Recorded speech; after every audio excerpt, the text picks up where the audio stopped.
जन जन के पुकार बाब की अखिलेश सरकार बा। बटन दबी साइकिल के यूपी में बहार बा। आई रे आई अब की अखिलेश भैया आई हैं। लाली टोपी वाले फिर से खुशहाली लई है। युवा ढूंढे नौकरी और किसान ढूंढे खाद हो। सबके सुरती पर अब ता उनकर ही याद हो। काम बोलता ई पूरा यूपी कहेला।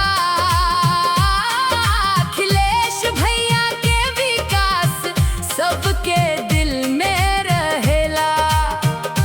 सुख दुख में जवन साथ देवे ऐसन यार बा।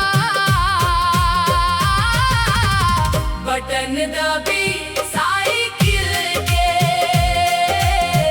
यूपी में बहार बा।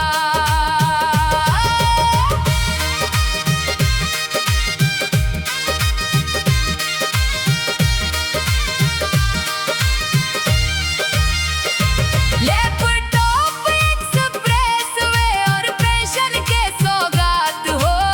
सबका साथ सबका विकास सचमुच वाली बात हो। ना जात पात के भेदभाव न कवनो लड़ाई बा। ई त तरक्की के रास्ता समाजवाद के पढ़ाई बा। गरीब गुरबा के मसीहा ई जनता के दुलार बा।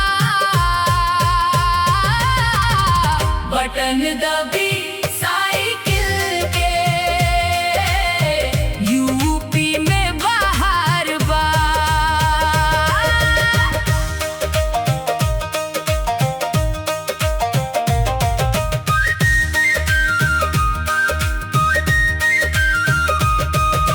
गूंज उठी साइकिल के घंटी अब तो लखनऊ के गलियारा में।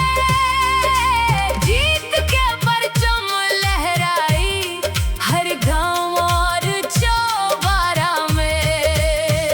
चलल बा पूर्वांचल अब बुंदेलखंडो जागल बा। अखिलेश भैया के देखी के विरोधी सब भागल बा। कहे कवि अब की यूपी के सुधार बा।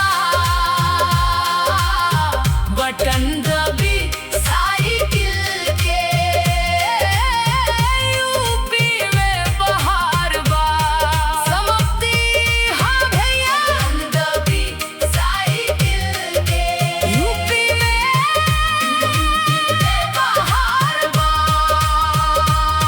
अखिलेश सरकार बा। जिंदाबाद जिंदाबाद बा। इस गाने को गाते समय ढोलक मंजीरे और सिंथेसाइजर के साथ तेज चुनावी बीट का इस्तेमाल करने से ये और भी ज्यादा असरदार और ऊर्जावान लगेगा।